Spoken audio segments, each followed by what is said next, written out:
வணக்கம் குட்டீஸ். ஒரு பண்ணை வீட்டில் யார் ரொம்ப முக்கியமானவங்க? ஒரு பெரிய பசுவா இல்லை ஒரு சின்ன கோழியா?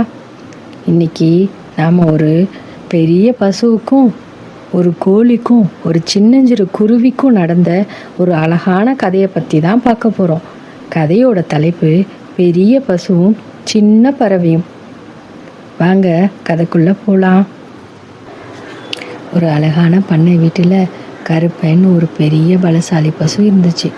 கருப்பனுக்கு தன்னோட பலத்தை பற்றி ரொம்ப கர்வம்.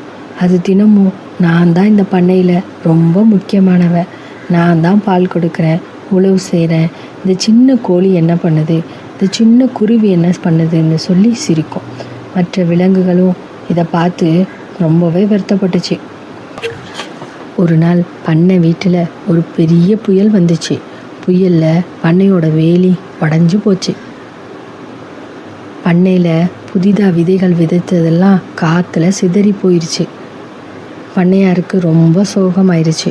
கருப்பன் பசு நான் தான் பலசாலி, நான் தான் வேலியை பிடிச்சி கட்டணும்னு சொல்லி முயற்சி செஞ்சு பார்த்தது. ஆனால் அதுக்கு கட்ட முடியலை.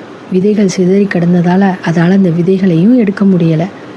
அப்போது ஒரு சின்ன குருவி, சிட்டுன்னு பேர், தன்னோட நண்பன் கோழிக்கிட்ட நாமளும் பண்ணையாருக்கு உதவி பண்ணலான்னு சொல்லிச்சு.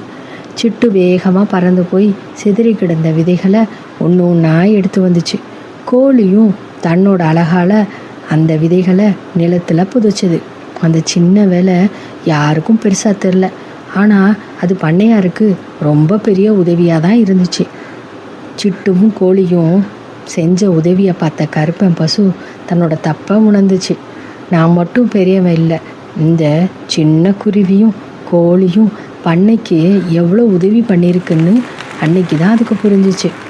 அது கோழிக்கிட்டேயும் குருவிக்கிட்டேயும் மன்னிப்பு கேட்டுச்சு. குட்டீஸ், இந்த கதையிலேருந்து நாம் என்ன கற்றுக்கிட்டோம்?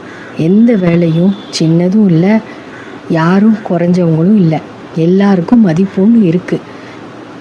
எல்லாருமே சேர்ந்து தான் வேலையை செய்யணும். அது பண்ணையாருக்கு உதவியாக தானே இருக்கும். இந்த கதை உங்களுக்கு பிடிச்சிருந்தா லைக் பண்ணுங்கள், உங்கள் நண்பர்களோட ஷேர் பண்ணிக்கோங்க. மறக்காமல் நம்ம சேனலையும் சப்ஸ்கிரைப் பண்ணுங்கள். இன்னொரு இன்ட்ரெஸ்டிங்கான ஸ்டோரியில் நாளைக்கு நான் உங்களை மீட் பண்ணுறேன். நன்றி குட்டீஸ்.